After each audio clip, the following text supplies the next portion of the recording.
Shri Joseph Antony, ഇറക്കുമതി തീരുവ കുത്തനെ വർദ്ധിപ്പിച്ചതിന് പിന്നാലെയാണ് 70%-ലധികം ഇന്ത്യക്കാരെ ബാധിക്കുന്ന 70%-ലധികം ഇന്ത്യൻ ഗുണഭോക്താക്കളുള്ള ഒരു മേഖലയിൽ H1B വിസയുടെ നിരക്ക് കുത്തനെ വർദ്ധിപ്പിക്കാനുള്ള തീരുമാനത്തിലേക്ക് അമേരിക്ക എത്തുന്നത് എന്നുള്ളതാണ് ഏറ്റവും പ്രധാനം. നമ്മളെ സംബന്ധിച്ചിടത്തോളം വലിയ ആശങ്കയും അത് തന്നെയാണ്. അതിൽ നല്ലൊരു വിഭാഗം മലയാളികൾ എന്നതുകൂടിയുണ്ട്.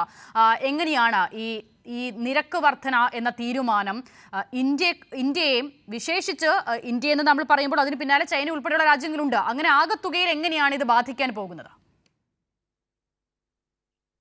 നമ്മുടെ അനുഭവങ്ങൾ കഴിഞ്ഞ കുറച്ച് നാളുകളായി, ഏറ്റവും ചുരുങ്ങിയത് കഴിഞ്ഞ 8 മാസത്തോളമായി ഇന്ത്യ അമേരിക്ക ബന്ധങ്ങളിൽ നാം കാണുന്നത് ഈ ട്രംപ് എന്ന് പറയുന്ന ഭരണാധികാരി, അമേരിക്ക എന്ന് പറയുന്ന രാജ്യവും ട്രംപ് എന്ന് പറയുന്ന ഭരണാധികാരിയും വിശ്വസിക്കാൻ കൊള്ളാത്ത ഭരണാധികാരിയാണെന്ന് ഇന്ത്യക്ക് മാത്രമല്ല ലോകത്തിനൊട്ടാകെ തെളിയിച്ചുകൊണ്ടിരിക്കുകയാണ്. നമ്മളെ ഒരു ഭാഗത്ത് കൊണ്ടും നമ്മുടെ പ്രധാനമന്ത്രിയെ മൈ ഡിയർ ഫ്രണ്ട് മോഡി എന്ന് വിളിക്കുകയും അങ്ങനെ മോഡി എന്ന് വിളിച്ച് പിന്നെ നാക്കെടുത്തത് കഴിഞ്ഞാൽ ഉടൻ തന്നെ നമുക്കെതിരായിട്ട് എല്ലാ തരത്തിലുള്ള ദ്രോഹ നടപടികളും ചെയ്യുന്ന ഒരു പ്രസിഡന്റായിട്ട് ഡൊണാൾഡ് ട്രംപ് മാറിയിട്ടുണ്ട്. നമുക്കറിയാം, നമ്മള് ഒരു വ്യാപാര കാര്യത്തിൽ, രണ്ട് രാജ്യങ്ങൾ തമ്മിലുള്ള വ്യാപാര കാര്യത്തിൽ എന്തെങ്കിലും ഏറ്റക്കുറച്ചിലുകൾ ഉണ്ടെങ്കിൽ അത് പരിഹരിക്കുന്നതിന് വേണ്ടിയിട്ട് അവർക്ക് വേണമെങ്കിൽ ചുങ്കം കൂട്ടുകയോ കുറയ്ക്കുകയോ ചെയ്യാം. അത് ആ രാജ്യത്തിന്റെ പരമാധികാര രാജ്യമാണ്.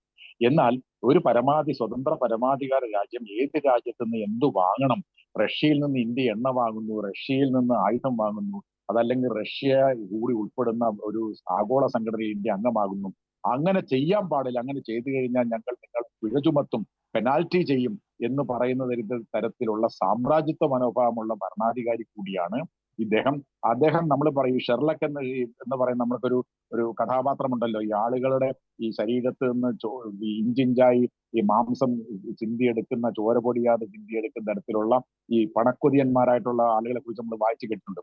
ഏതാണ്ട് അപ്രകാരം സ്വന്തം താല്പര്യം, രാജ്യത്തിന്റെ താല്പര്യത്തിന് വേണ്ടി ഏതറ്റം വരെയും പോകാൻ ഒരു മടിയുമില്ലാത്ത ഭരണാധികാരിയാണെന്ന് അദ്ദേഹം തെളിയിച്ചിട്ടുണ്ട്. അതിന്റെ ഏറ്റവും ഒടുവിലത്തെ 2 തെളിവുകളാണ്.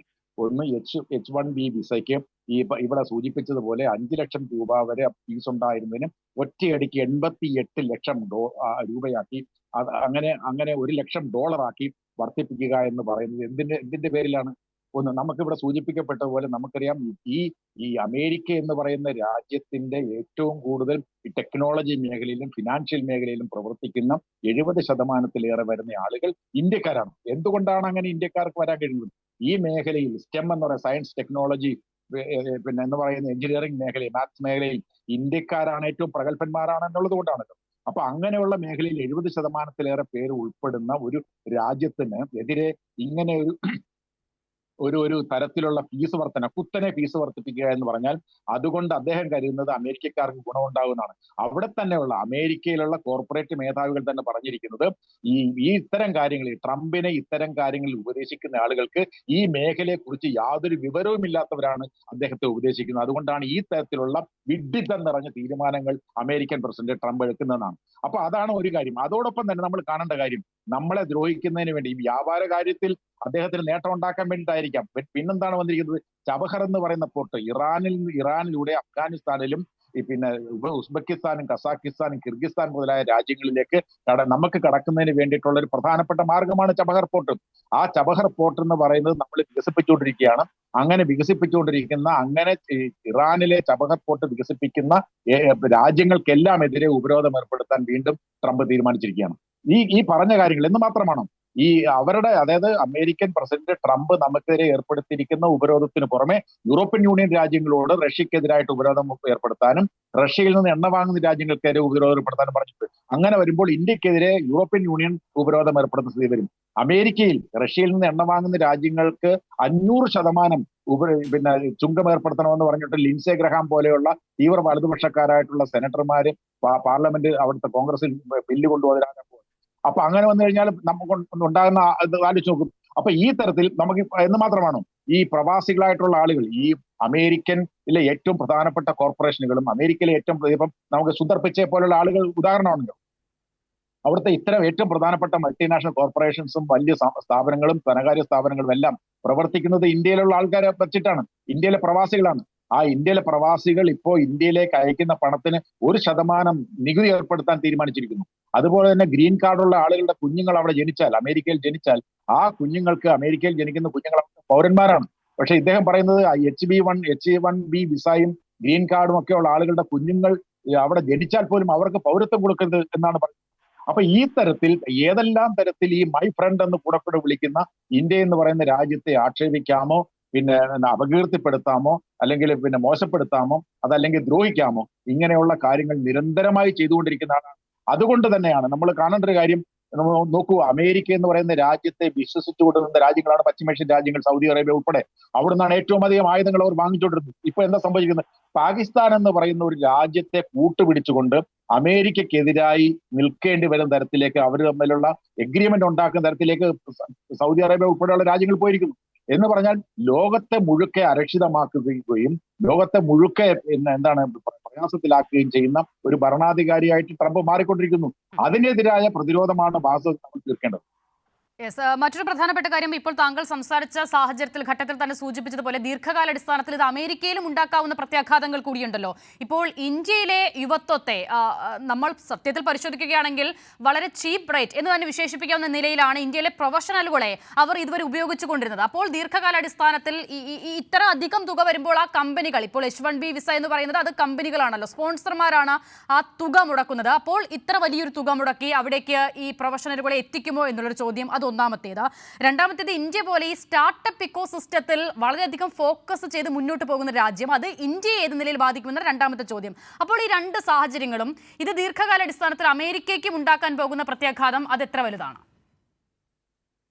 അല്ല, നമുക്കറിയാമല്ലോ ഈ അമേരിക്ക എന്ന് പറയുന്ന രാജ്യത്ത് നിന്ന് എന്തുകൊണ്ടാണ് അവിടുത്തെ മൾട്ടിനാഷണൽ കോർപ്പറേഷനുകൾ ഇന്ത്യ ഉൾപ്പെടെ, ചൈന ഉൾപ്പെടെ, വിയറ്റ്നാം ഉൾപ്പെടെ ഉള്ള രാജ്യങ്ങളിലേക്ക് പോയത്.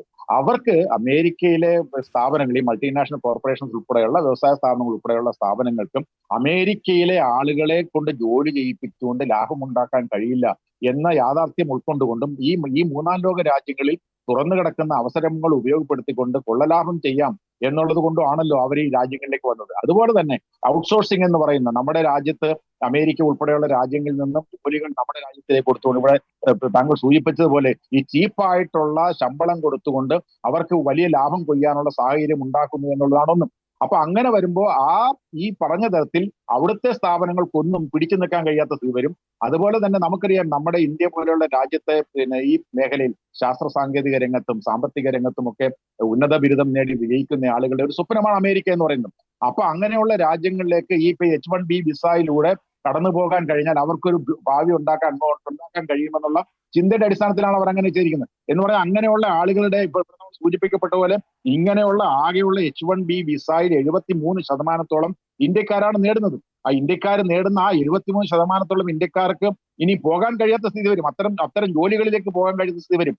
അത് നമ്മളെ മാത്രമല്ല, അതുകൊണ്ടാണ് ഞാൻ പറഞ്ഞത്, അമേരിക്കയിലെ കോർപ്പറേറ്റ് മേഖലയിലുള്ള ആളുകൾ ഇതിനെതിരായി അതിശക്തമായി പ്രതികരിച്ചുകൊണ്ട് രംഗത്ത് വന്നുകൊണ്ട്, അതുകൊണ്ടാണ് അവർ പറഞ്ഞത് ഈ മേഖല, ഇത്തരം കാര്യങ്ങളിൽ ട്രംപിനെ ഉപദേശിക്കുന്ന ഉപദേഷ്ടാക്കൾക്ക് ഈ മേഖലയെ സംബന്ധിച്ചുള്ള ഈ ഡൊമൈൻ അവയർനെസ് എന്ന് പറയും, ഈ മേഖലയെ സംബന്ധിച്ച് നമുക്ക് അതിലുണ്ടാകുന്ന ഒരു സംശയം, ഇത്തരം ഒരു തീരുമാനം, അത് അങ്ങനെ ഒരു വലിയ തീരുമാനത്തിലേക്ക് ഒരു ഭരണാധികാരി എത്തുമ്പോൾ അത് ദീർഘകാലാടിസ്ഥാനത്തിൽ ആ രാജ്യത്തിന്റെ സാമ്പത്തിക സ്ഥിതിയെ തന്നെ ഏത് നിലയിൽ ബാധിക്കുമെന്നുള്ളതായിരിക്കണമല്ലോ അവരുടെ മുന്നിലുള്ള പ്രഥമ പരിഗണന. പക്ഷേ ആ ഒരു ചിന്തയിലേക്ക് തന്നെ ട്രംപിനെ ഉപദേശിക്കുന്നവരും പോയിട്ടില്ല എന്നത് വേണം നമുക്ക് കരുതാൻ.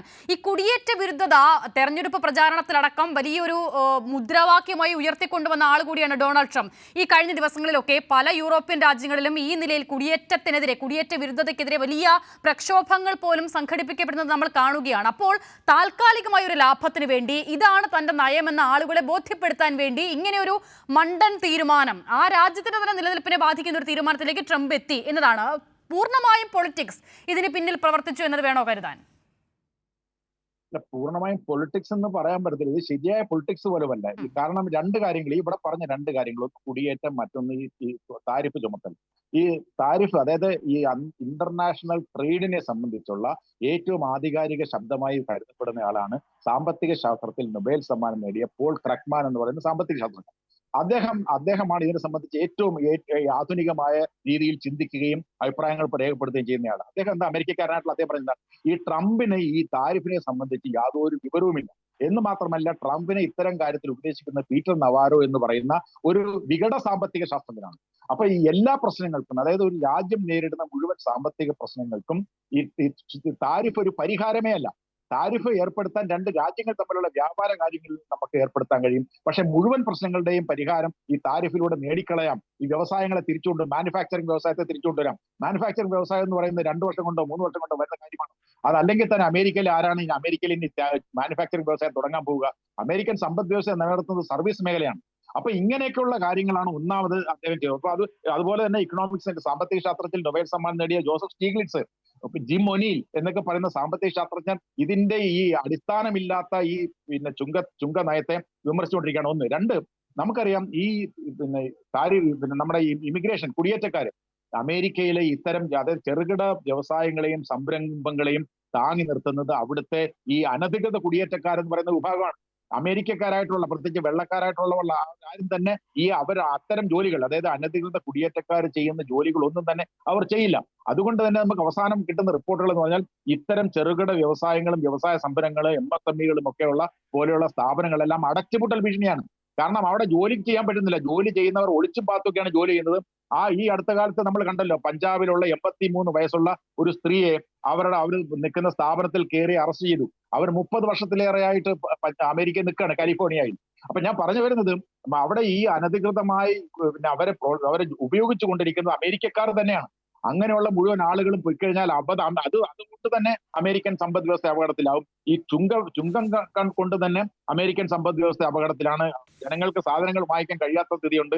ജനങ്ങൾക്ക് സാധനങ്ങൾ വാങ്ങിക്കാൻ പോകുന്ന പല സ്റ്റോറുകളിലും ഷെൽഫുകൾ ഒഴിഞ്ഞു കിടക്കുകയാണ്. കാരണം ഈ വലിയ വില കൊടുത്ത് ഉൽപ്പന്നങ്ങൾ ഇറക്കുമതി ചെയ്യാൻ അമേരിക്കയിലെ പല വ്യാപാരികളും വ്യവസായികളും താല്പര്യം കാണിക്കുന്നുണ്ട്. അപ്പൊ ഈ തരത്തിൽ പല നിലയ്ക്ക് ജനങ്ങളെ പ്രയാസത്തിലാക്കുക, ജനങ്ങളുടെ ജീവിതം ദുരിതമയമാക്കുക, അതുപോലെ തന്നെ ചെറുകിട വ്യവസായ സംരംഭങ്ങളെ ഇല്ലാതാക്കുക, അവിടെ അരക്ഷിതാവസ്ഥ സൃഷ്ടിക്കുക, അവിടെ താമസിക്കുന്ന ജനങ്ങൾ, നിയമപരമായി താമസിക്കുന്നവർ പോലും വളരെ വലിയ തരത്തിലുള്ള ഭീഷണിയാണ് അമേരിക്കയിൽ നേരിട്ടുകൊണ്ടിരിക്കുന്നത് ഈ ട്രംപിന്റെ വികലമായ നയങ്ങൾ. അതാണ് നമ്മൾ ഈ കാണുന്ന ഈ പ്രശ്നങ്ങൾക്കെല്ലാം അടിസ്ഥാനപരമായ കാരണം. തീർച്ചയായും ജോസഫ് ആന്റണി, നമ്മൾ ഇത്തരം സാഹചര്യങ്ങളെ കുറിച്ച് വിശദീകരിക്കുമ്പോൾ ഇതിൽ മറ്റൊരു പ്രധാനപ്പെട്ട ഒരു ഏരിയ കൂടി ഉണ്ട് എന്നാണ് ഞാൻ കരുതുന്നത്. അതായത് നമ്മൾ ഈ 73% അമേരിക്കൻ പ്രൊഫഷണലുകളെ കുറിച്ച്, ഇന്ത്യയിൽ നിന്ന് പോയ അമേരിക്കയിൽ പോയ ഇന്ത്യൻ പ്രൊഫഷണലുകളെ കുറിച്ച് നമ്മൾ പറയുമ്പോൾ ഇത്രയധികം ആളുകൾ ഇന്ത്യയിൽ തൊഴിൽ ചെയ്യാനാകാത്തൊരു സാഹചര്യം കൂടി ഇന്ത്യയിലെ ഇത്ര കാലം ഭരിക്കുന്ന ഒരു സർക്കാർ സൃഷ്ടിച്ച ഒരു സാഹചര്യം കൂടിയുണ്ട്. നരേന്ദ്രമോദി വളരെ മുൻപ് തന്നെ അദ്ദേഹത്തിന്റെ ആദ്യത്തെ ഭരണകാലത്ത് തന്നെ 5 ടീകളിലൂടെ 5T എന്ന് അദ്ദേഹം വിശേഷിപ്പിച്ചത് താങ്കൾ ഓർക്കുന്നുണ്ടായിരിക്കുമല്ലോ. Technology, training, trade, tourism, tradition തുടങ്ങിയ 5 ടീകൾ. ഇതിലൂടെ ഇന്ത്യൻ യുവാക്കളെ ഇന്ത്യയിൽ നിർത്തുമെന്നും വലിയ തൊഴിലവസരങ്ങൾ സൃഷ്ടിക്കുമെന്നൊക്കെ വാഗ്ദാനം ചെയ്ത സർക്കാർ കൂടിയാണ്. അപ്പോൾ അവർ ഈ വിഷയത്തിൽ എവിടെ നിൽക്കുന്നു എന്നൊരു ചോദ്യം കൂടിയാണ് നമ്മൾ ഇപ്പോൾ ഉയർത്തി കാണിക്കുന്ന 73% എന്നൊരു വലിയ കണക്ക്. മറ്റൊരു കാര്യം കൂടി ഞാൻ പറയാം. കഴിഞ്ഞ ബജറ്റിൽ 0.36% മാത്രമാണ് വിദ്യാഭ്യാസ രംഗത്തിന് വേണ്ടി ഈ സർക്കാർ മാറ്റിവെച്ചത് എന്നതുകൂടി ഉണ്ട് ആകെ GDP-യുടെ. അല്ല, നമ്മള് ഈ ശ്രീമാൻ പ്രധാനമന്ത്രി നരേന്ദ്രമോദിയുടെ പ്രസംഗങ്ങളെല്ലാം മുഖവിലക്കെടുത്താൽ നമ്മൾ വിചാരിക്കും അടുത്ത വർഷം ഇന്ത്യ സ്വർഗരാജ്യം പോലെയാകും. ഏത് അടിസ്ഥാനപരമായ പ്രശ്നത്തെ അദ്ദേഹം പരിഹരിച്ചിട്ടുണ്ട്? കർഷകരുടെ പ്രശ്നം, കർഷകരുടെ വരുമാനം എത്രയോ ഇരട്ടിയാക്കും എന്നാണ് അദ്ദേഹം പറഞ്ഞത്. കാരണം കർഷകരുടെ അവസ്ഥ ഭീകരമായ അവസ്ഥയിലല്ലേ? എന്ന് മാത്രമല്ല, കാർഷിക മേഖല ഈ കുത്തകകൾക്ക് തീരെഴുതി കൊടുക്കാനല്ലേ അദ്ദേഹം ശ്രമിച്ചത്. ഒന്ന്, ഈ തൊഴിലില്ലായ്മയുടെ കാര്യം എന്താണ്? ഇന്ത്യയിലെ അതിശക്തമായ തൊഴിലില്ലായ്മയാണ്. ഈ തൊഴിലില്ലായ്മ പരിഹരിക്കുന്നതിന് വേണ്ടിയിട്ട് എന്താ ചെയ്യുന്നത്? ഉന്നത വിദ്യാഭ്യാസ മേഖലയിൽ കൂടുതൽ ആളുകളെ എത്തിക്കുന്നതിന് വേണ്ടിയിട്ട് എന്താ ചെയ്തത്? ഉന്നത വിദ്യാഭ്യാസം ലഭിക്കുന്ന ആളുകൾക്ക് തൊഴിൽ ലഭിക്കുന്നതിന് വേണ്ടിയിട്ടുള്ള എന്താ കാര്യങ്ങൾ ചെയ്യുന്നത്? അതായത് ഈ പുറമേക്ക് എല്ലാ കാര്യങ്ങളും പറയും. ഇന്നിപ്പോ നമ്മുടെ ഏറ്റവും അവസാനം വന്നിരിക്കുന്ന അദ്ദേഹത്തിന്റെ പ്രസംഗം നമ്മൾ കേട്ടിട്ടുണ്ടാവും. നമ്മൾ മറ്റുള്ളവരെ ആശ്രയിക്കരുത് എന്നാണ് പറയുന്നത്. മറ്റുള്ളവരെ ആശ്രയിക്കാതിരിക്കുന്നതിന് വേണ്ടിയിട്ട് എന്താണ് അദ്ദേഹം ചെയ്തത്? ഒരൊറ്റ ഉദാഹരണം ഞാൻ പറയാം. നമ്മൾ പറയുന്നത് നമ്മളെ ഇന്ത്യ രാജ്യം എന്ന് പറയുന്നത് ഈ ലോകത്തിന്റെ ഫാർമസിയാണ് എന്നാണ് നമ്മൾ അവകാശപ്പെടുന്നത്. അതായത് ലോകത്തിന് ആവശ്യമായ മരുന്നുകളെല്ലാം നൽകുന്നത് ഇന്ത്യ എന്ന് പറയുന്ന രാജ്യമാണ്. നമ്മളൊന്ന് ആലോചിച്ച് നോക്കൂ. ഈ മരുന്നുകളെല്ലാം ഉത്പാദിക്കുന്നതിന് വേണ്ടിയിട്ടുള്ള ഏറ്റവും പ്രധാനപ്പെട്ട സോഴ്സ് ആയിട്ടുള്ള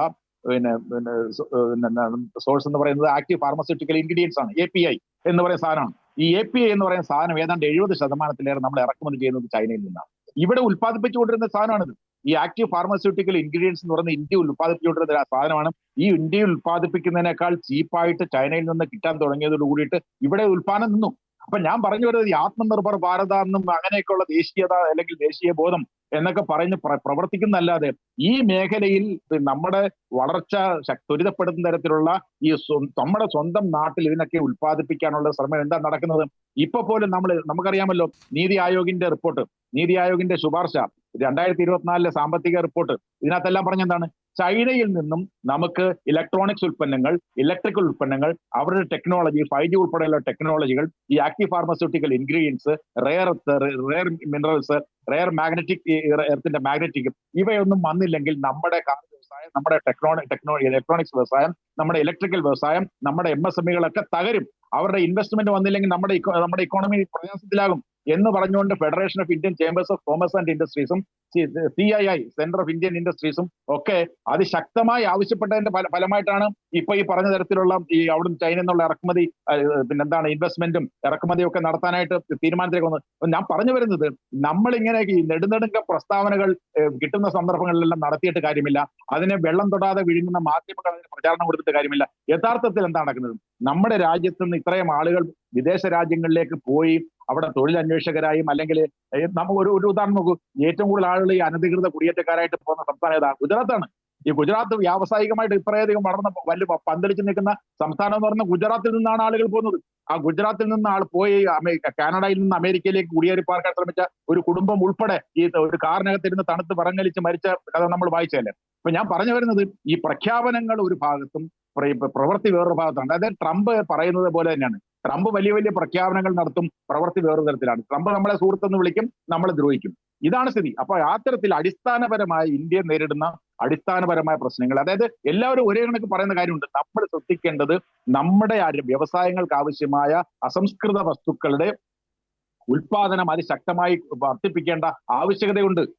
നമ്മുടെ ഫെർട്ടിലൈസേഴ്സ്, അങ്ങനെയൊക്കെയുള്ള രംഗത്ത് നമ്മൾ അതിശക്തമായ മുന്നോട്ട് പോയി കഴിഞ്ഞാൽ മാത്രമേ നമ്മുടെ കൃഷി, നമ്മുടെ വ്യവസായം മുതലായവ വളരാൻ കഴിയുള്ളൂ. മറ്റുള്ള രാജ്യങ്ങളെ ആശ്രയിക്കുക. അതുകൊണ്ടാണ് അദ്ദേഹം എന്ന് പറഞ്ഞു, മറ്റുള്ളവരെ ആശ്രയിക്കാൻ പാടില്ല എന്ന് പറഞ്ഞാൽ മാത്രം മതിയോ? മറ്റുള്ളവരെ ആശ്രയിക്കാതിരിക്കാനുള്ള നീക്കങ്ങൾ നമ്മൾ നടത്താൻ ഈ പറഞ്ഞ 3.6% മതിയോ നമ്മുടെ ഹയർ എഡ്യൂക്കേഷൻ മേഖലയിൽ റിസർച്ച് ആൻഡ് ഡെവലപ്മെന്റ്?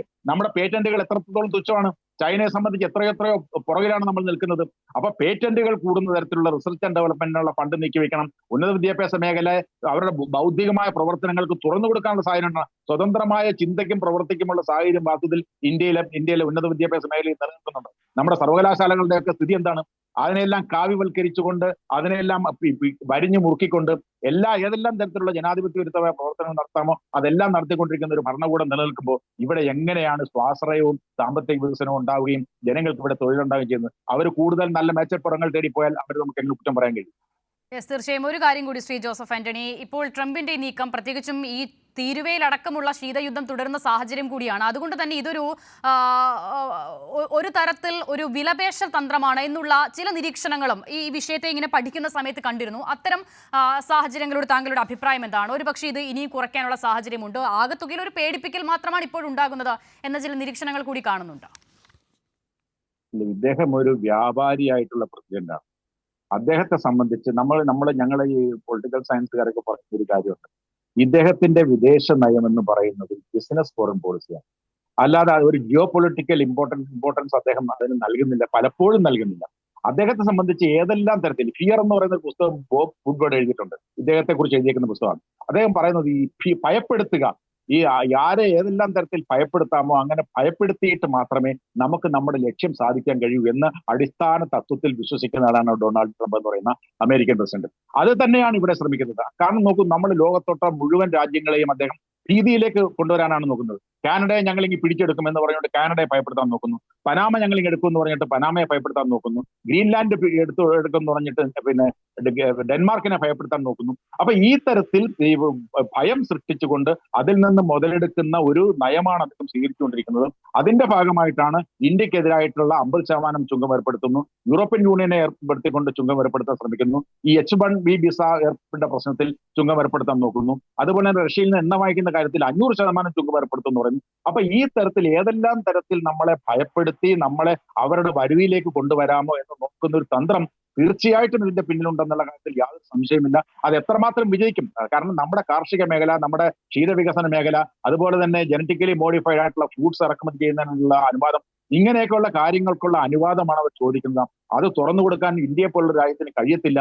പക്ഷെ അത് തുറന്നു കിട്ടിയേ പറ്റൂ എന്നുള്ള തരത്തിലുള്ള നിലപാടിലേക്കാണ് അവർ വന്നിരിക്കുന്നത്. അതുകൊണ്ടാണ് ഈ യുക്രൈനുമായി ബന്ധപ്പെടുത്തി ഇന്ത്യയെ ആക്ഷേപിക്കുന്നു, എണ്ണ വാങ്ങലുമായി ബന്ധപ്പെടുത്തി ഇന്ത്യയെ ആക്ഷേപിക്കുന്നു. അപ്പൊ ഏതെല്ലാം തരത്തിൽ നമ്മളെ ആക്ഷേപിക്കാമോ അപഹസിക്കാമോ അതെല്ലാം ഓരോ ഭാഗത്തൂടെ ഇദ്ദേഹത്തിന്റെ സെക്രട്ടറിമാര്, അദ്ദേഹത്തിന്റെ ഉപദേഷ്ടാക്കള്, ഇവരെല്ലാം നിരന്തരം ഇന്ത്യക്കെതിരായിട്ടുള്ള ആക്ഷേപങ്ങൾ ചൊരിഞ്ഞുകൊണ്ടിരിക്കുകയാണ്. അതിനൊന്നും നമ്മൾ മറുപടി പറയുന്നില്ല എന്നുള്ളത് വേറെ കാര്യം. അതിനുള്ള മറുപടി പറയാനുള്ള ആർജവം നമ്മൾ കാണിക്കേണ്ടതാണ് വാസ്തവത്തിൽ. പക്ഷെ അതൊന്നും കാണിക്കാതെ ഇദ്ദേഹത്തിന്റെ ഈ ഭീഷണിയുടെ മുമ്പിൽ നമ്മളിങ്ങനെ മൗനം ഭജിച്ചുകൊണ്ട് നിൽക്കുകയാണ്.